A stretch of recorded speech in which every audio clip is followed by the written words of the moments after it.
نحمده ونصلي على رسوله الكريم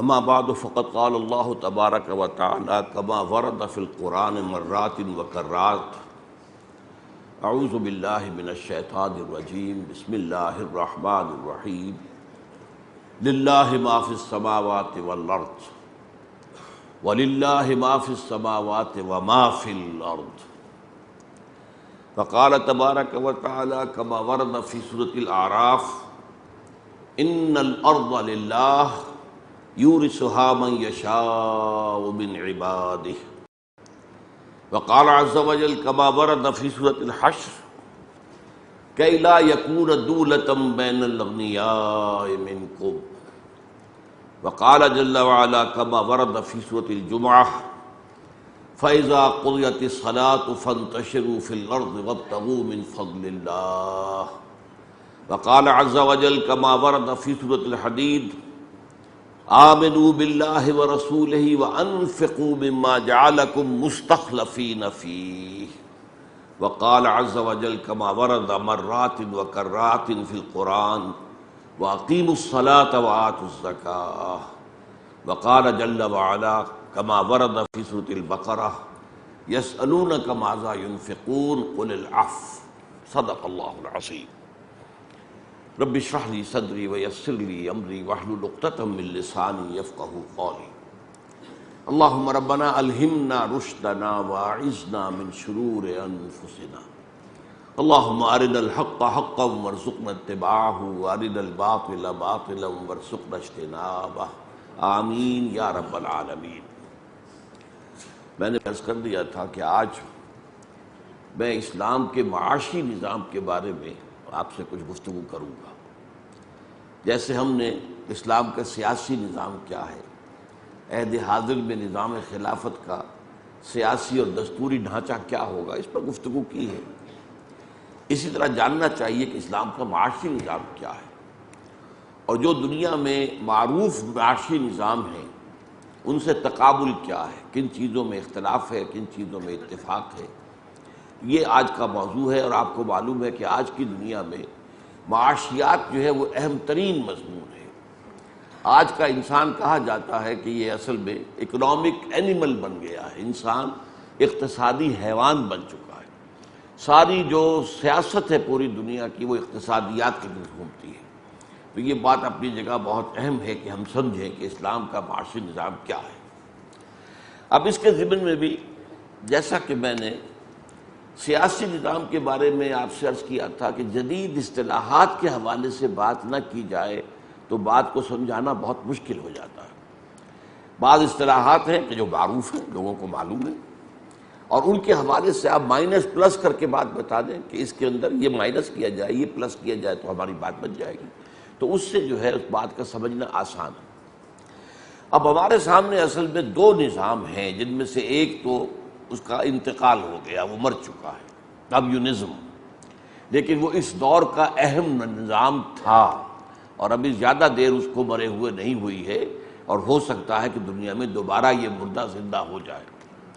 کیونکہ تاریخی پس منظر کیا ہے، کمیونزم دنیا میں کیوں پیدا ہوا تھا، وہ تاریخی تسلسل ذہن میں رکھیے جو میں بیان کر چکا ہوں کئی دفعہ، کہ خود اللہ تعالیٰ نے، اللہ کے نبی نے حضور صلی اللہ علیہ وسلم کی جو مثال تھی، اور پھر اس کے بعد خلافت راشدہ کی جو عملی مثال دنیا میں آئی، اس کے ذریعے سے کچھ اقدار جو ہیں، ویلیوز، ان کو دنیا میں روشناس کرایا۔ آزادی، حریت، انسان کسی کا غلام نہیں سوائے اللہ کے، اللہ کا غلام، کونوا عباد اللہ اخوانا، سب آپس میں بھائی بھائی اور سب اللہ کے بندے بن جاؤ۔ تو حریت، اس کا جو ہے سور پھونکا۔ ایک مساوات، یہ مساوات بھی ایک اعلیٰ قدر ہے، برابری ہونی چاہیے، کوئی اونچ نیچ جو ہے بہت زیادہ اور بہت ہی متفاوت معاملہ نہیں ہو جانا چاہیے۔ تو آپ کو معلوم ہے کہ پہلی چیز کے نتیجے میں فرینچ ریولوشن آیا۔ یہ بادشاہ کون ہوتے ہیں، یہ جاگیردار کون ہوتے ہیں، ہمارے حقوق ہونے چاہیے۔ اس کے نتیجے میں فرینچ ریولوشن آیا، کوئی 250 برس 250 برس قبل دنیا میں جمہوریت آ گئی۔ یہ بہرحال ایک اعلیٰ قدر کی طرف جو ہے انسان کی پیش رفت تھی، لیکن ہوا کیا؟ شیطان نے اس میں جمہوریت میں حاکمیت انسانی جو ہے ڈال کر اس کو کفر اور شرک بنا دیا۔ اس پر ہم تفصیل سے گفتگو کر چکے ہیں۔ لیکن جب یہ جمہوریت دنیا میں آئی ہے تو اسی زمانے میں انڈسٹریل ریولوشن آ گیا، مشین ایجاد ہو گئی۔ اب اس سے پہلے کیا ہوتا تھا؟ کوئی بیچارہ جولاہا بیٹھا ہوا کرگھے کے اوپر وہ کھدر بن رہا ہے، بس، اور کیا ہے، تو مشین تو نہیں ہے۔ اب کیا ہوا؟ ٹیکسٹائل ملز، کتنے کتنے اس کے اندر جو ہے لگے ہوئے کرگھے، کتنے سپنڈلز ہیں، کتنے وہ ہے، اور یہ سارا معاملہ جو ہے ایک ایک کارخانے میں کئی ہزار آدمی کام کر رہا ہے۔ تو اب کیا ہوا؟ سرمایہ داری کی لعنت مسلط ہو گئی۔ اب کارخانے دار مسلط ہو گیا۔ پہلے جاگیردار مسلط تھا، اب کارخانے دار مسلط ہو گیا۔ اس کو بہت پیارا ایک مصرع ہے فارسی کا، رست از یک بند تا افتاد در بندے دیگر۔ ایک غلامی سے نجات پائی تھی کہ دوسری غلامی کے اندر پھنس گئے، جسے ہم کہتے ہیں کہ آسمان سے گرا کھجور میں اٹکا۔ اب جو یہ سرمایہ دارانہ نظام دنیا میں آیا، اس کا رد عمل پھر تھا کمیونزم۔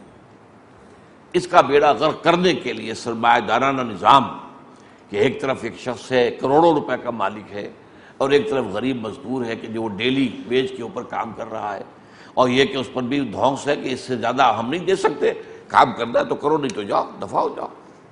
یہ جو تفاوت ہوا، ہیوز اینڈ ہیو ناٹس، سرمایہ دار اور غریب مزدور، اس کا رد عمل تھا کمیونزم۔ اب کمیونزم نے کیا کیا؟ اب یہاں ہمیں جو ہے دونوں چیزوں کا مقابلہ کرنا پڑے گا، کمیونزم ورسس کیپٹلزم۔ ان میں فرق کیا ہے؟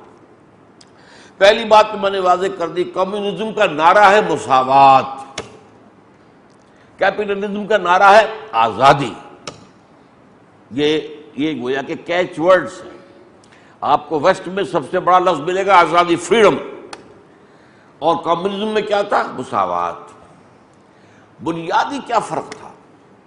کمیونزم نے یہ طے کیا، پہلے تو ایک انتہا پر چلے گئے کہ کوئی انفرادی ملکیت کی کوئی شے ہے ہی نہیں، سب قومی ملکیت، زمین بھی قومی ملکیت، کارخانہ بھی قومی ملکیت، تمہارا گھر بھی قومی ملکیت، سب قومی ملکیت، کوئی پرسنل اونرشپ، پرائیویٹ اونرشپ ختم۔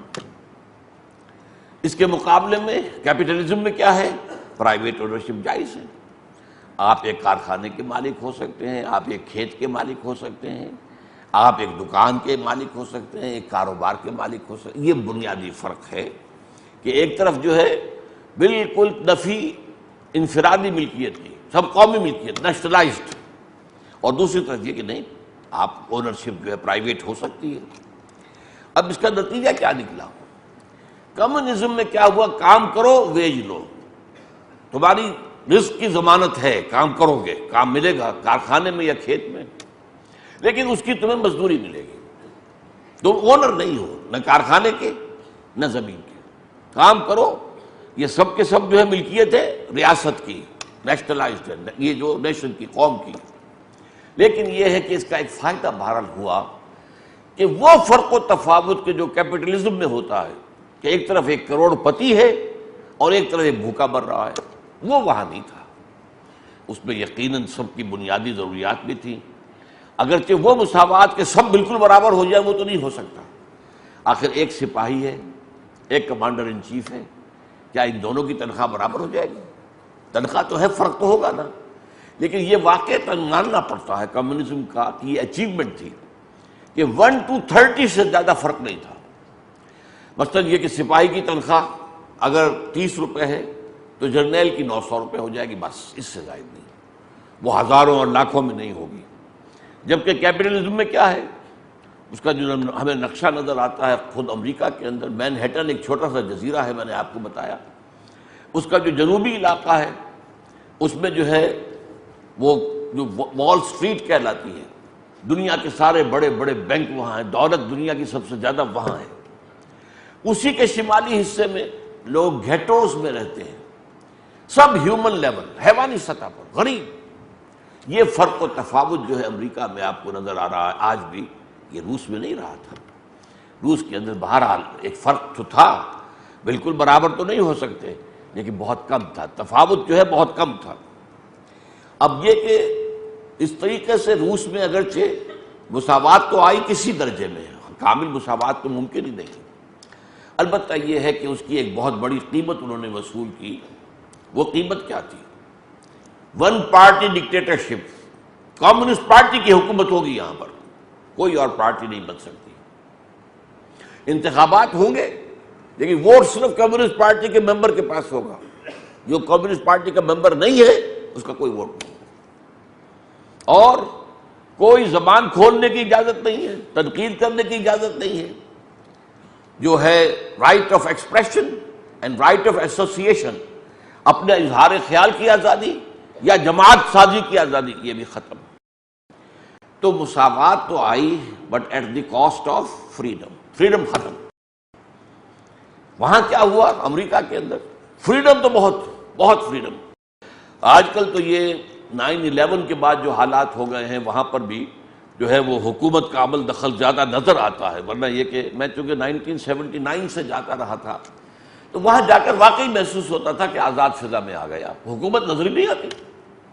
امیگریشن سے نکل کر باہر آتے معلوم ہوتا حکومت نام کی کوئی شے نہیں، کوئی سپاہی کہیں نظر آتا ہی نہیں، نظر آتا ہے تو صرف کاپ جو ہے وہ جو کہ کانسٹیبل ہے ٹریفک والا، بس اللہ اللہ خیر سن، وہ بھی مجال ہے کہ آپ کی توہین کر دیں۔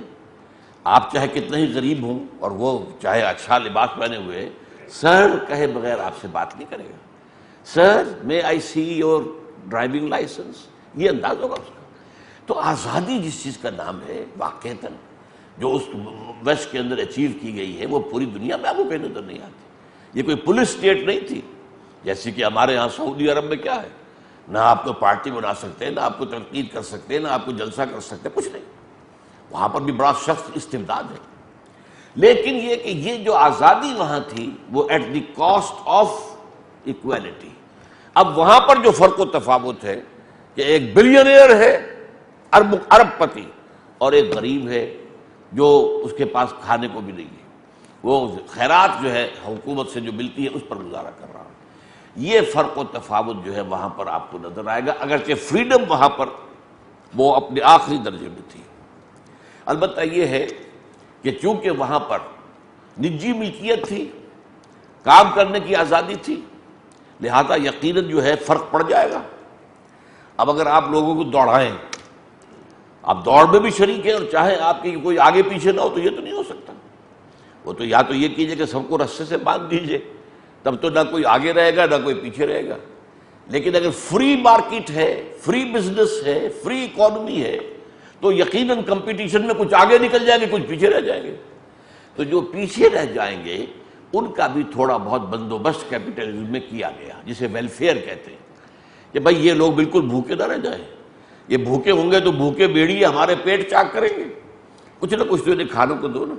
تو ویلفیئر کا نظام کہ ان کے لیے کم سے کم یہ بنیادی جو ہے اس ضروریات اس کی کفالت کر دی جائے، یہ کیپٹلزم نے کیا ہے۔ یہ اگرچہ شروع میں نہیں تھا اس کا حصہ یہ، اور تو یہ تھا کہ جو اب کما سکتا کمائے، جو نہیں کما سکتا بھوکا مرے، اب اس کے اندر اگر صلاحیت نہیں تو ہم کیا کریں۔ لیکن یہ کہ بعد میں کیپٹلزم کو اسے کہتے ہیں انٹرنل مینجمنٹ آف کیپٹلزم، کہ اس کے اندر سے اس کو مینیج کیا جائے کہ ایسا نہ ہو کہ بالکل بھوکے جو ہیں بھیڑیے وہ آ کر پھر ہمارے جو ہے وہ پیٹ چاک کریں اور ہماری کوٹھیوں پر حملہ آور ہو جائے۔ اچھا اب سوال پیدا ہوتا ہے، یہ جو پچھلی صدی میں کمیونزم آیا 1917 میں، آغاز میں تو وہ بجلی کی صورت کے ساتھ دنیا میں بڑھا ہے۔ روس کے انقلاب کے بعد پورا مشرقی یورپ آ گیا کمیونزم کے اندر، چائنا آ گیا کمیونزم کے اندر۔ یہ ایسی تیز رفتاری سے جا رہا تھا کہ مغرب اور اس کا جو کیپٹلسٹک نظام ہے وہ کانپ رہا تھا، یہ تو ہمیں ختم کر دیں گے۔ آپ کو معلوم ہے کہ سائنس میں بھی روس آگے نکل گیا تھا، پہلا خلا باز روس نے بھیجا ہے خلا کے اندر، امریکہ تو بہت پیچھے رہ گیا تھا، اس لیے بہت جو ہے وہاں پر خوف تھا۔ اور 40 برس تک پھر کولڈ وار جسے آپ کہتے ہیں، براہ راست جنگ تو نہیں ہوئی، اس لیے کہ ادھر بھی ایٹم بم تھے ادھر بھی ایٹم بم تھے، جنگ ہوتی تو دنیا تباہ ہو جاتی، دونوں کو معلوم تھا۔ یہ دونوں چیزیں جو اپنے آپ کو تھام کر رکھا، جیسے آج کیا معاملہ ہے، پاکستان اس وقت جو بچا ہوا ہے تو وہ اپنے ایٹم بم کی وجہ سے بچا ہوا، ورنہ بھارت کبھی کا کھا پی کے اس کو ختم کر چکا ہوتا، ہضم کر چکا ہوتا۔ ایٹم بم ہے، اسے پتا ہے اس کے پاس ایٹم بم ہے، ہمیں بھی پتا ہے ان کے پاس ایٹم بم ہے. تو گویا کہ کوئی براہ راست جنگ کی جو مول لینا جو ہے وہ بہت بہت بڑی رسک کی بات ہے. لیکن یہ ہے کہ 40 برس تک جسے کولڈ وار کہتے ہیں وہ جاری رہی. اس کے بعد کیا ہوا؟ کمیونزم مر گیا، نظام فیل ہو گیا اور کیپٹلزم جیت گیا. یو ایس ایس آر ختم ہو گئی، تحلیل ہو گئی، ریاستیں علیحدہ ہو گئی. یو ایس ایس آر اتنی بڑی قوت ہوتی تھی. اگر باہر نوجوانوں کو تو اندازہ نہیں ہوگا، میری عمر کے لوگوں کو تو اندازہ ہے. ہم نے تو یہ چیزیں فیزز دیکھی ہیں دنیا کے اندر. 2 سپر پاورز ایک دوسرے کے مقابلے میں، اور ساری انٹرنیشنل سیاست، گلوبل سیاست ان کے مقابلے میں چل رہی تھی. یہ نیٹو کیوں بنا، سیٹو کیوں بنا، سینٹو کیوں بنا؟ ہمیں کیوں امریکہ نے جو ہے اپنا بنایا حلیف؟ کیوں؟ اسے کنٹینمنٹ آف رشیا پالیسی، روکنا تھا. اسے روکنے کے لیے ہمیں پاکستان جو ہے وہ ایک فرنٹ سٹیٹ بن گئی تھی، لہذا امریکہ نے مدد بھی بہت کی ہماری، اس میں کوئی شک نہیں. اگرچہ ایک بات اس نے شروع سے رکھی کہ ہماری کوئی مدد بھارت کے خلاف استعمال نہیں ہوگی.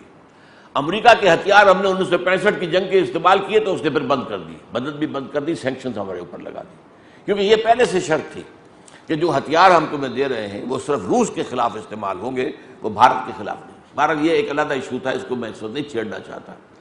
اب سوچنے کی بات یہ ہے کمیونزم کیوں مرا اور کیپٹلزم کیوں جیت گیا.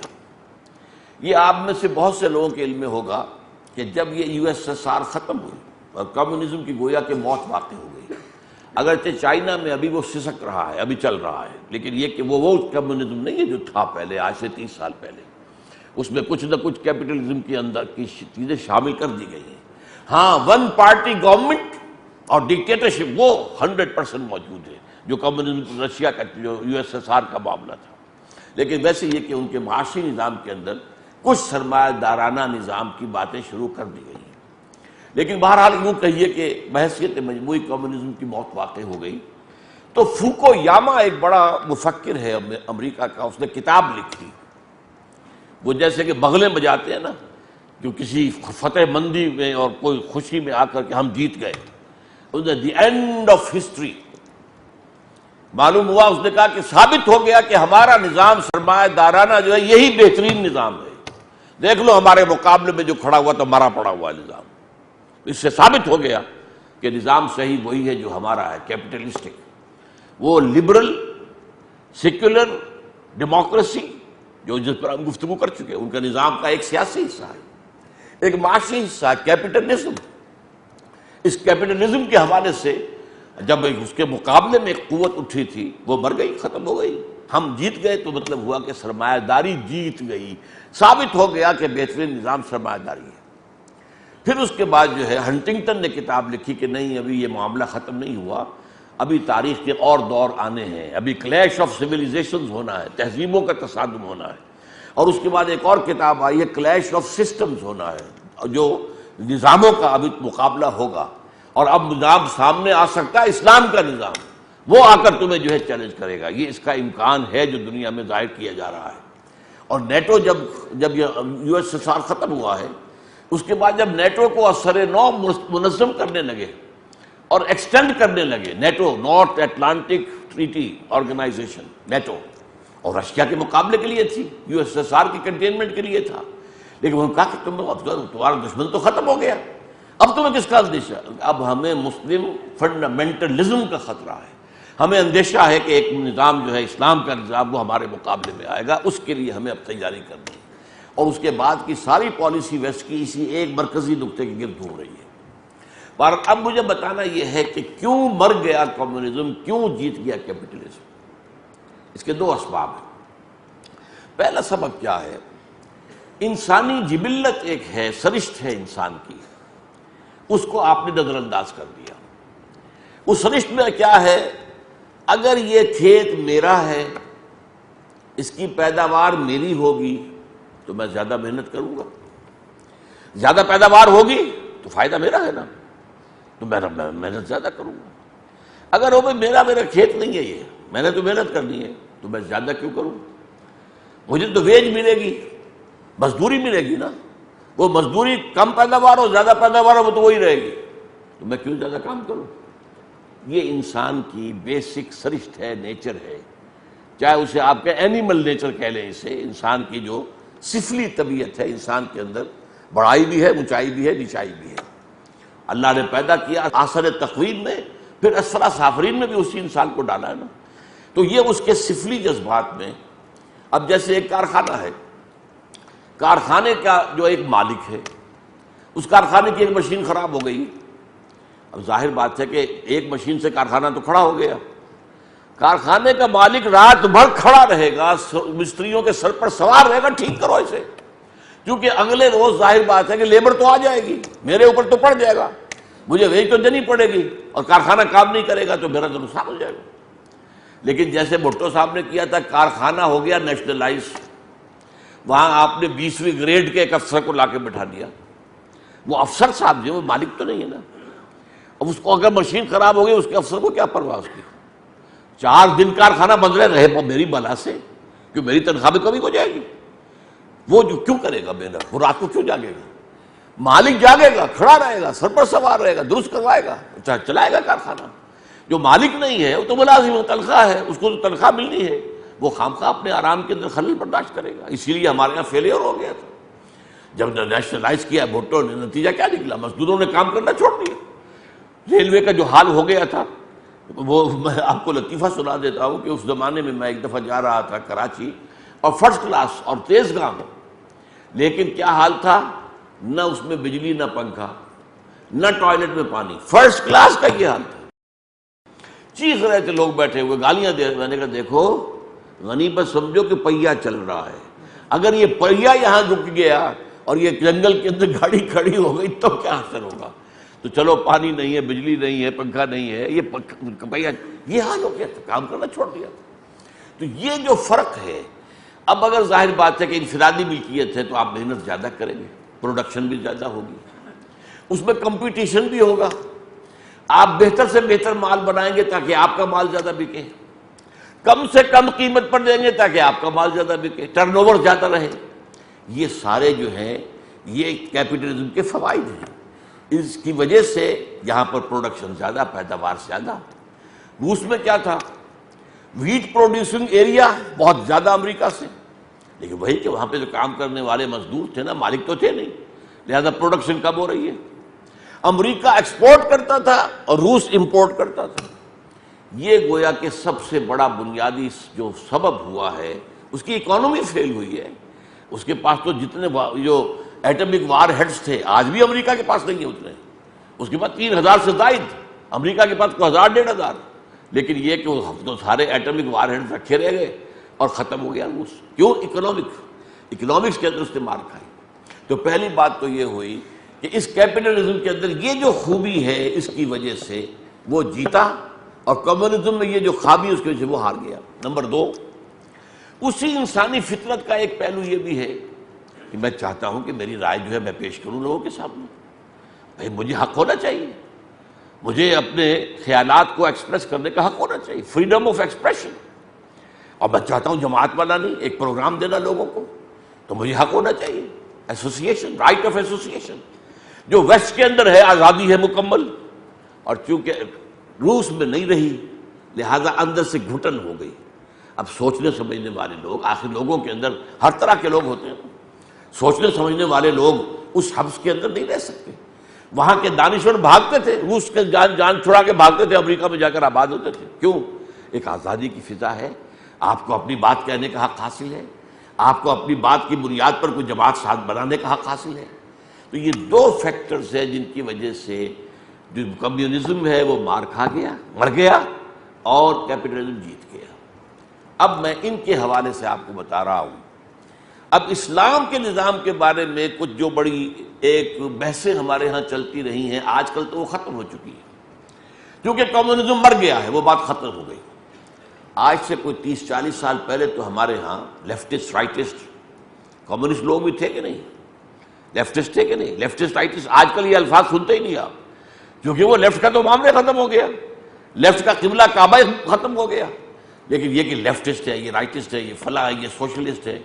بھٹو نے نعرہ لگایا تھا، اسلامک سوشلزم کا نعرہ لگایا تھا، آیا تھا میدان کے اندر، روٹی کپڑا اور مکان کا نعرہ لگا کر آیا تھا۔ یہ سارا جو معاملہ یاد کیجئے، اس وقت بڑی بحثیں چلتی تھی کہ یہ جو تم کہتے ہو کہ ہر چیز بس اللہ کی ملکیت ہے، تو پھر یہ ہر چیز ملکیت ہے تو تمہارے پاس جو جائیداد ہے وہ کیوں ہے؟ اور پھر زکوٰۃ کس چیز پہ ہوگی؟ اگر کسی کی ملکیت ہی کچھ نہیں ہے، کچھ اپنے پاس رکھتے ہی نہیں، یہ جو قرآن کہتا ہے کہ یہ پوچھتے ہیں کہ ہم کتنا خرچ کریں، کہہ دو جو تمہاری ضرورت سے زائد تو خرچ کر دو اللہ کی راہ میں، ڈونٹ ریٹین اینی تھنگ، تو پھر زکوٰۃ کہاں پہ ہوگی؟ اگر ریٹین کرنا ہی نہیں ہے تو جائیداد کی تقسیم کا قانون قائم دے رکھا ہے اللہ نے، وہ تو دے رکھا ہے کہ جو بھی آپ کو چھوڑ کر جا رہے ہوں، جو بھی مال آپ نے چھوڑا ہو، کوئی شخص فوت ہوا ہے تو اس میں یہ حصے دار ہے، یہ بیٹوں کا حصہ ہے، یہ بیٹیوں کا حصہ ہے، یہ بیوی کا حصہ ہے، یا بیوی اگر فوت ہوئی تو یہ شوہر کا حصہ وغیرہ وغیرہ۔ تو یہ بڑی کنٹروورسیز تھی ہمارے ہاں، اور کچھ لوگ جو کہ سوشلزم اور کمیونزم کو اسلام کے عین مطابق ثابت کرنا چاہتے تھے، وہ ان چیزوں کا سہارا لیتے تھے کہ یہ چیزیں جو ہے تو اس میں ملکیت تو اللہ کی ہے، کسی اور کی تو ہے ہی نہیں، اور ان الارض للہ، میں نے ابھی آیت آپ کو سنائی، زمین اللہ کی ہے، یہ کسی زمیندار اور کسی کی جاگیردار کی نہیں ہے، کسی اور چھوٹے زمیندار کی بھی نہیں ہے، زمین تو بس نیشنلائز ہونی چاہیے وغیرہ وغیرہ۔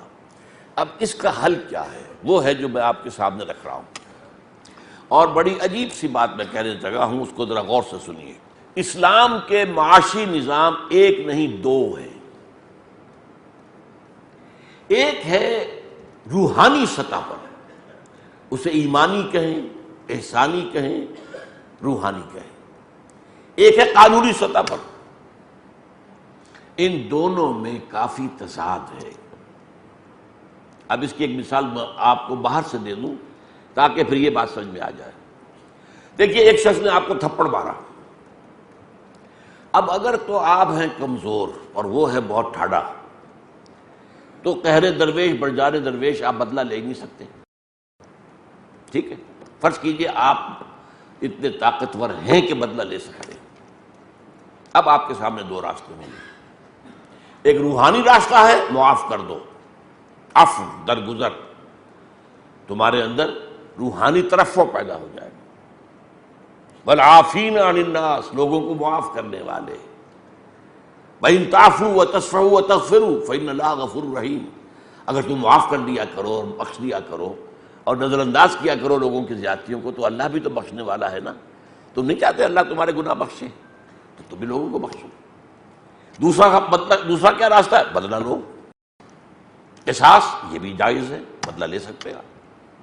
اب دیکھیے، ایک ہے قانونی نظام، دنیا کے قانونی نظام کے لیے بدلہ ضروری ہے، ورنہ آج آپ نے اس کو چھوڑ دیا، کل وہ کسی اور کو بھی تھپڑ مارے گا، آج اس نے آپ کو مارا، کل کسی اور کو مارے گا، وہ تو مجرموں کی حوصلہ افزائی ہو جائے گی۔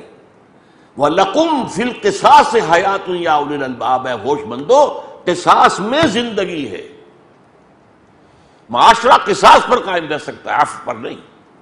ہاں، عفو، جبکہ آپ بدلہ لینے پر قادر ہیں، اگر معاف کرتے ہیں تو روحانی طرف وہ آپ کو حاصل، یہ انڈیویجول ہے، روحانیت انڈیویجول ہوتی ہے، انفرادی سطح پر آپ کو ترفع حاصل ہو جائے گا عفو کے ذریعے سے، لیکن معاشرے کی بہتری کس میں ہے؟ قصاص میں ہے۔ وَلَكُمْ فِي الْقِصَاصِ حَيَاةٌ يَا أُولِي الْأَلْبَابِ۔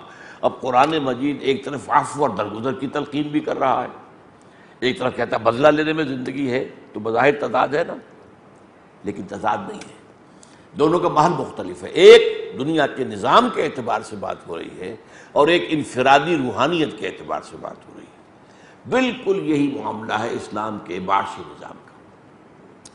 اسلام کا ایک معاشی نظام ہے روحانی لیول پر، اس کے 4 کارڈینل پرنسپلز ہیں، نوٹ کر لیجیے۔ للہ ما فی السماوات و ما فی الارض، آسمان اور زمین کی ہر شے اللہ کی ملکیت ہے۔ ملکیت انسانی کی نفی، نہ انفرادی نہ قومی، نفی، پہلی بات ہو گئی۔ ایمان تو اسی پر ہے نا، ہر شے اللہ کی ہے، آسمان و زمین کی ہر شے اللہ کی ہے، اور جو تمہارے پاس ہے وہ اللہ کی امانت ہے، تم مالک نہیں ہو۔ این امانت چند روزہ نزد ماست، در حقیقت مالک ہر شے خداست۔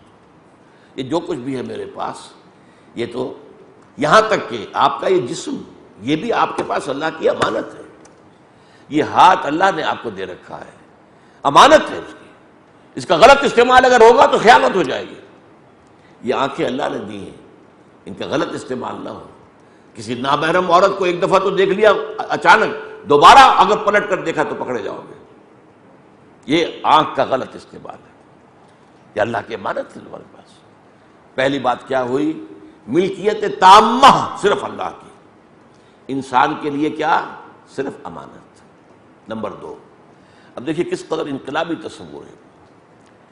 تم چاہے محنت کر رہے ہو کھیت میں، چاہے دکان پر، چاہے کارخانے میں، چاہے کسی دفتر میں گھس گھس کر رہے ہو، اور چاہے ڈاکٹری کر رہے ہو، چاہے انجینئرنگ کر رہے ہو، جو کچھ تمہیں ملے اسے اپنی کمائی نہ سمجھنا، وہ فضل ہے۔ سمجھ رہے میری بات؟ فضل میں اور کمائی میں کیا فرق ہے؟ آپ نے ایک مزدور رکھا ہے، 100 روپے مزدوری طے ہوئی، شام کو آپ نے 100 روپیہ دینا ہے اسے۔ آپ نے دیکھا کہ ایک مزدور جو ہے وہ بہت محنت سے کام کیا اس نے، آپ نے اس کو 10 روپے اور دے دیے۔ یہ 10 روپے کیا ہیں؟ فضل۔ 100 روپے کیا تھا؟ اس کی کمائی۔ 100 روپے تو محنت سے طے ہوئے تھے، اس کی کمائی تھی، لیکن 10 روپے مزید آپ نے دیے تو یہ فضل ہے جو بلا استحقاق۔ ظاہر بات ہے وہ مزدور کلیم نہیں کر سکتا، کلیم تو کرے گا 100 روپیہ، 10 مزید تو نہیں مانگ سکتا۔ تو اللہ نے جو کچھ تمہیں اللہ دے، چاہے وہ ملازمت میں تنخواہ مل رہی ہے، چاہے کارخانے میں کما رہے ہو، چاہے زمین سے کما رہے ہو، وہ اللہ کا فضل ہے، قسم نہیں ہے۔ قسم تو ہے، نیکی کمائی تو وہ قسم ہے، بدی کمائی تو وہ قسم ہے۔ لہا ما کسبت وعلیہا ما اکتسبت، نیکی کمائی ہے تو اسی کے لیے، کوئی بدی کمائی ہے تو اسی کے لیے۔ قسم جو ہے وہ در حقیقت ہے انسان کے اخلاقی اعمال کے لیے۔ مال جو بھی انسان کماتا ہے جسے ہم کمائی کہہ دیتے ہیں، وہ کمائی نہیں ہے، فضل ہے۔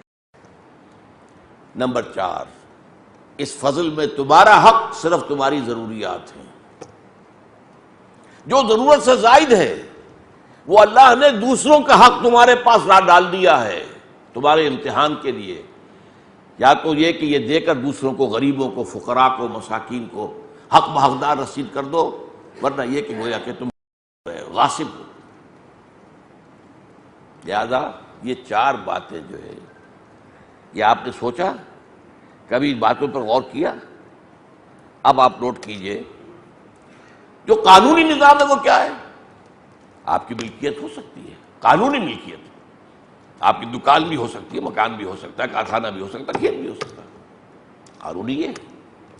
لیکن روحانی طور پر ملکیت اللہ کی، ہمارے پاس امانت، جو کچھ ہمیں ملتا ہے وہ اس کا فضل ہے، ہمارا کسب نہیں۔ کسب ہوتا تو ہم کہتے ہیں میں نے کمایا ہے، میں جس طرح چاہوں خرچ کروں، نہیں، فضل ہے اللہ کا۔ اللہ کا فضل ہے، اس میں تمہارا جائز حق کا کیا ہے؟ ضروریات۔ یسألونک ماذا ینفقون قل العفو، اے نبی یہ آپ سے پوچھتے ہیں کہ یہ بار بار کہا جا رہا ہے انفقوا انفقوا انفقوا، کتنا خرچ کریں، کہاں تک کریں؟ کہہ دیجیے جو بھی ضرورت سے زائد ہے دے ڈالو، ڈونٹ ریٹین اٹ۔ اب آپ نوٹ کیجئے، حضور نے زندگی اس سطح پر گزاری ہے، کبھی پیسہ رکھا اپنے پاس؟ سوچئے، صحابہ میں سے بھی ایک بہت بڑی جماعت تھی جنہوں نے اس سطح پر زندگی گزاری، جنہیں ہم فقراء صحابہ کہتے ہیں۔ یہ جو اصحاب صفہ تھے یہ کون تھے؟ یہ کوئی کمائی کرتے تھے؟ کسی کی کوئی جائیداد تھی؟ اور بڑے صحابہ میں بھی سلمان فارسی، جن کے بارے میں حضور نے فرمایا سلمان منا اہل البیت، سلمان بھی ہمارے اہل بیت میں سے ہے۔ ابو الدرداء، یہ کون لوگ تھے؟ فقراء، کچھ پیسہ نہیں رکھا۔ آپ سوچئے، اگر میں ایک بات آپ سے کہہ رہا ہوں تو آپ مجھے ہو سکتا ہے کہ عام آدمی سے کہوں تو وہ میرا سر پھاڑ دے گا، حضور نے زندگی بھر زکوٰۃ نہیں دی۔ کیا کہہ رہے ہو؟ اسلام کا رکن زکوٰۃ، اور حضور نے نہیں دی بھائی، اس لیے کہ زکوٰۃ تو ہوتی ہے کہ کوئی مال جمع ہو آپ کے پاس، مال رکھا ہی نہیں تو زکوٰۃ کس بات کی؟ اگر سورج کھڑا ہو جائے، وہ مغرب کی طرف نہ ڈھل کے، تو کیا ظہر کا وقت ہو جائے گا؟ تو نہیں ہوگا۔ کھڑا ہے اگر وہیں پر تو ظہر تو نہیں آئے گی، عصر تو نہیں آئے گی۔ اسی طریقے سے مال رکھا ہی نہیں اپنے پاس کبھی، تو زکوٰۃ کیسے ہوگی؟ وراثت کہاں ہوگی؟ کس بات کی وراثت؟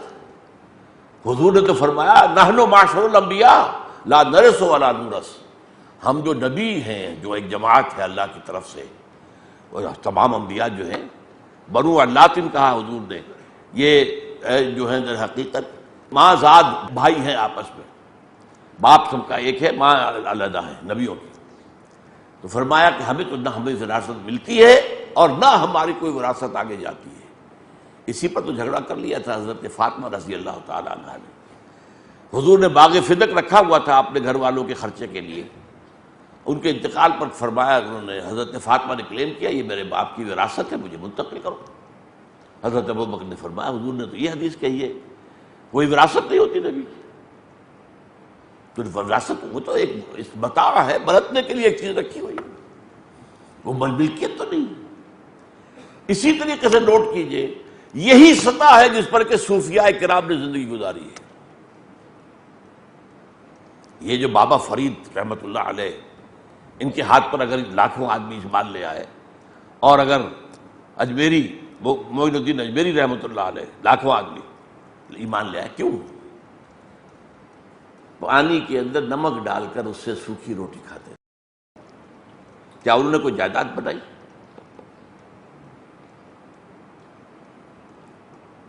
اب ان کے مقبرے جائیدادیں بن گئی ہیں، یہ دوسری بات ہے، اس کا اس سے کوئی تعلق نہیں. وہ تو جو بھی سجادہ نشین ہیں ان کے عیش، ان کے جو بھی ہو رہے ہیں، لیکن خود ان کا معاملہ کیا تھا؟ تو حضور کی زندگی کیا تھی اس روحانی سطح پر؟ ملکیت اللہ کی، ہمارے پاس جو کچھ ہے صرف امانت. جو کچھ ہم کمائیں عرف عام میں وہ ہماری کمائی نہیں ہے، وہ فضل ہے. اس میں ہمارا جائز حق صرف ہماری ضرورت ہے، ضرورت سے زائد دے دو، فارغ ہو جاؤ. حق بحقدار رسول فی اموالہم حق للسائل والمحروم.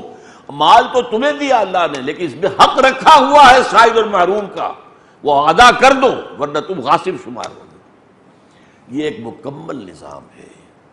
حضور اور فقراء صحابہ اور بعد کے دور میں صوفیاء کرام، انہوں نے اس سطح پر زندگی گزاری. لیکن اب اس کو میں کیا کہوں گا، highest and purest form of spiritual socialism. یہ روحانی سوشلزم ہے، سوشلزم عوامی، یعنی یہ کہ ساری دولت جو ہے وہ افراد کی بجائے تقسیم ہو جائے، اس کی جو ہے اس کا خیر لوگوں کے اندر پھیل جائے. کہ لا یکون دولۃ بین الاغنیاء منکم، یہ تمہارے صرف دولت مندوں کے درمیان جو ہے دولت کی الٹ پھیر نہ ہوتی رہے کہ ایک کروڑ پتی کی بیٹی لاکھوں کا جہیز لے کر دوسرے کروڑ پتی کے آگے چلی گئی، تو دولت جو ہے چلی تو صحیح ادھر سے ادھر گئی، لیکن یہ امیروں کے درمیان الٹ پھیر میں ہے. یہ نظام اللہ نے دیا. اب آئیے لیگل لیول پر کیا ہے اسلام؟ کنٹرولڈ کیپٹلزم، انفرادی ملکیت. یس، یہ کھیت تمہارا ہے، یہ جو کارخانہ ہے تمہارا ہے، دکان تمہاری ہے، ٹھیک ہے، جو کماؤ گے وہ تمہارا ہوگا.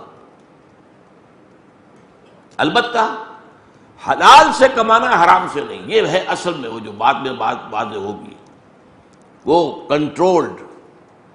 جیسے میں نے کہا تھا نا گھوڑا بندھا ہوا ہے، ایک دائرہ وجود میں آ گیا، دائرے سے آگے نہیں جا سکتا. یہاں دائرہ ہے، 4 چیزوں سے بنتا ہے. اس دائرے کے اندر محنت کرو، کوشش کرو، جدوجہد کرو، بھاگ دوڑ کرو، کماؤ، اور اس میں فری اکانومی کے سارے اصول موجود ہیں.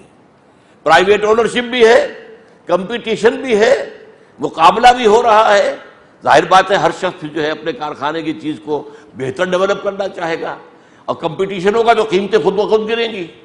مارکیٹ جو فورسز ہیں، ڈیمانڈ اینڈ سپلائی، ڈیمانڈ اگر زیادہ ہے سپلائی کم ہے، قیمتیں چڑھ جائیں گی. چڑھنے دو، یہ نیچرل پروسیس ہے. اگر ڈیمانڈ جو ہے کم ہو گئی ہے اور سپلائی زیادہ ہو گئی، قیمتیں گریں گی، گرنے دو، یہ نیچرل پروسیس ہے. Hire and fire. آج آپ کسی کو ملازم رکھتے ہیں، لیکن آپ اگر 2 دن کے بعد دیکھتے ہیں کہ یہ تو کام نہیں کر رہا صحیح طور پہ، آپ فائر کر سکتے ہیں. جب چاہیں ملازم رکھیں، جب چاہیں نکال دیں. یہ سارا جو ویسٹرن کیپٹلزم کی کامیابی کا راز جس چیز میں ہے، وہ ساری چیزیں اسلام کے اندر موجود ہیں. لیکن کنٹرول کیا ہے، یہ ہے اصل بات. سود حرام، جوا حرام، شراب اور منشیات حرام، جنس کی بنیاد پر کمائی حرام.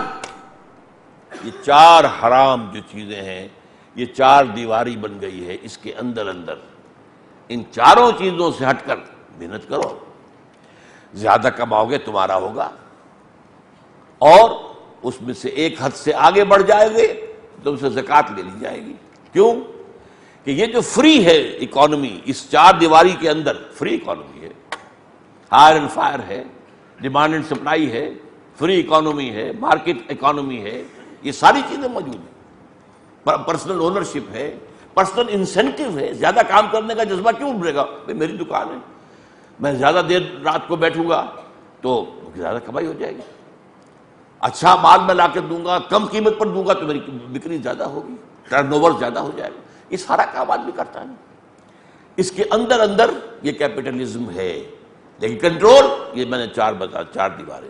اچھا اب اس میں آپ ایک حد سے آگے بڑھ گئے، کیونکہ فری ہے، کچھ آگے نکل جائے گی، کچھ پیچھے رہ جائے گی. وہ جو میں نے بتایا تھا، فری اکانومی میں تو لازماً ہوگا.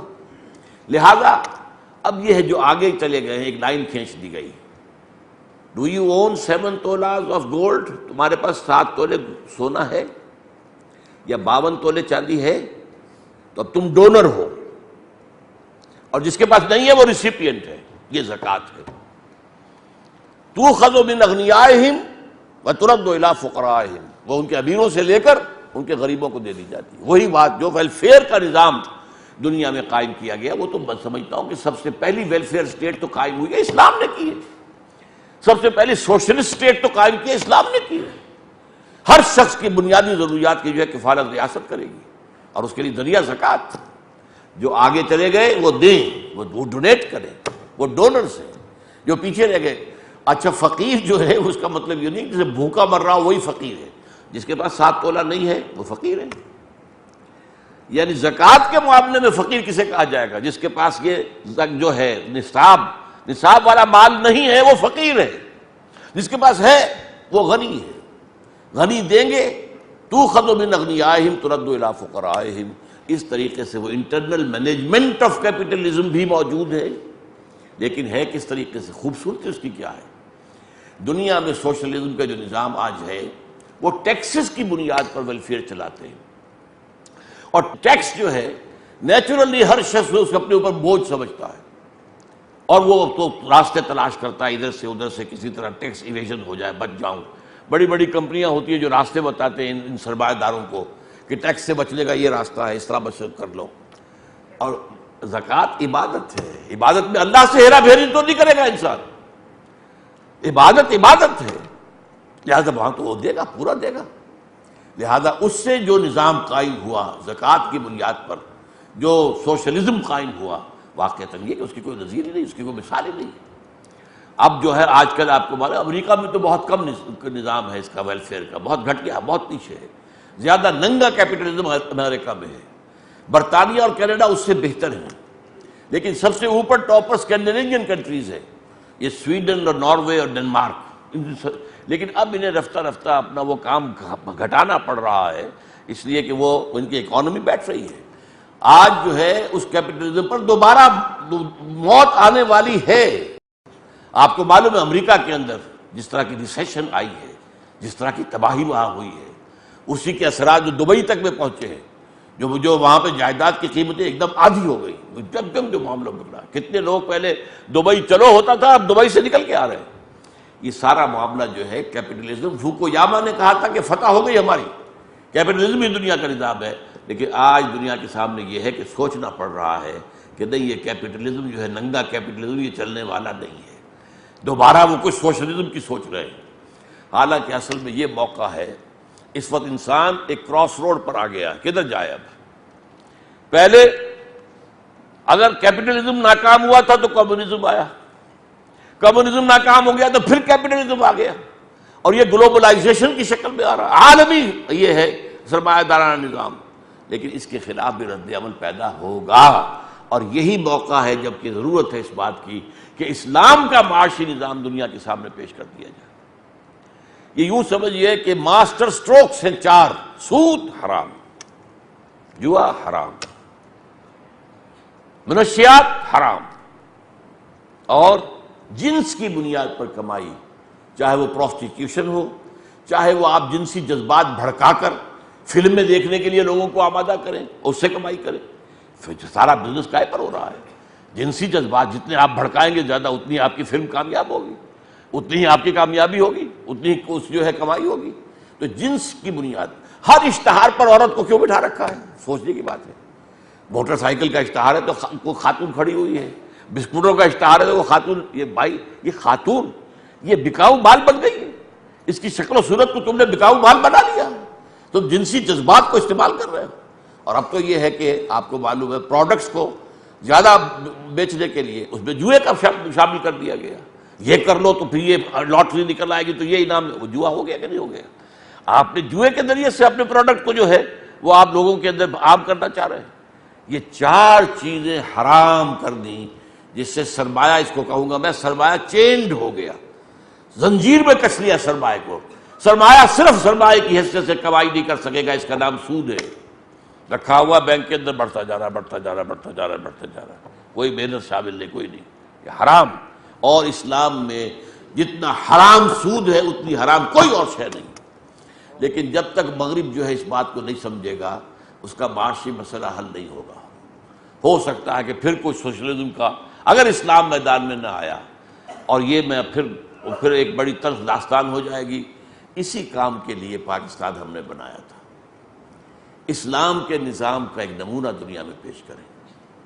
جب اسٹیٹ بینک آف پاکستان کی تاسیس ہو رہی تھی تو انوگرل سیشن جو ہوا تھا اس میں قائد اعظم کی تقریر تھی، اس میں یہی تھا کہ مغرب کے نظام نے انسان کو کوئی خیر نہیں دیا ہے، صاف۔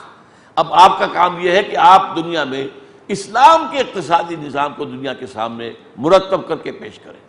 یہ کام تھا، اسلام اس لیے ہم نے پاکستان بنایا تھا۔ لیکن ہم نے تو در حقیقت اس بات کو تو ہم بھول گئے، جو دنیا میں چل رہا ہے، جو دنیا میں سودی نظام ہے وہی ہمارا بھی نظام ہے، جو جوا وہاں ہے وہی ہمارے یہاں بھی ہے، سب کچھ۔ اب تو پروسٹیٹیوشن کو کہہ دیا گیا ہے کہ آپ اسے قحبہ گری کہیں ہی نہ، بلکہ کہیں کہ یہ اصل میں سیکس ورکرز ہیں۔ اسلام کا نظام معاشی، روحانی، احسانی، ایمانی سطح پر highest and purest form of voluntary socialism, یہ آپ سے جبر نہیں کرے گا کہ جو بھی ضرورت ہے دے دو، نہیں، جبر نہیں ہے۔ جبر صرف ہوگا زکوٰۃ کی حد تک، یہ تو قانون ہے، یہ دینا پڑے گا، باقی رکھو اپنے پاس، چاہو تو اللہ کے بینک میں ڈپازٹ کرا دو۔ اگر اللہ کی راہ میں دے دیا ہے تو کہاں گیا وہ اللہ کے بینک میں ڈپازٹ ہو گیا نا۔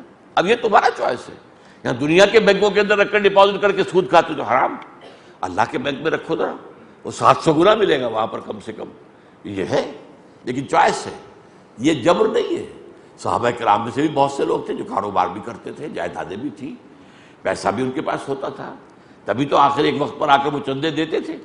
اگر غزوہ تبوک کے موقع پر حضرت عثمان نے اتنی دولت پیش کر دی تو کہاں سے آ گئی تھی؟ کہیں جمع ہوئی تھی تو تھی نا۔ لہذا وہ ایک لیگل لیول پر اسلام کا معاشی نظام کنٹرولڈ کیپٹلزم ہے۔ کنٹرول کس کا ہے؟ سود حرام، جوا حرام، منشیات حرام، جنسیات حرام۔ اور جو اس کا روحانی لیول ہے اس پر یہ ہائیسٹ فارم اور purest form of socialism, but voluntary, خود اختیاری، اپنی مرضی سے سب کچھ دے دو اللہ کے راہ میں، یہ ہے۔ بہرحال یہ دو ہیں اصل میں لیولز، ان کے حساب سے پھر وہ سارے جو مسائل پیدا ہو گئے تھے اس زمانے میں، اور ہو سکتا ہے وہ دوبارہ پھر زندہ ہو جائیں، اس لیے کہ اب پھر محسوس ہوتا ہے کہ دنیا میں پھر مقابلہ جو ہے معاشی نظاموں کا دنیا میں پھر آنے والا ہے۔ اس حوالے سے ان چیزوں کو اچھی طرح سمجھنے کی ضرورت ہے کہ در حقیقت ان میں کوئی اسلام میں تضاد نہیں ہے۔ اسلام نے یہ دو لیول رکھ دیے، اپر لیول والنٹری ہے، آپ کی مرضی پر ہے، جبر نہیں ہے، لوور لیول پر قانون استعمال کیا جائے گا، سود حرام کیا جائے گا قانونی طور پر، اور جوا حرام کیا جائے گا، اس پر سزا دی جائے گی اگر کھیلا جائے گا کہیں پر۔ یہ ہے اصل میں دو نظام۔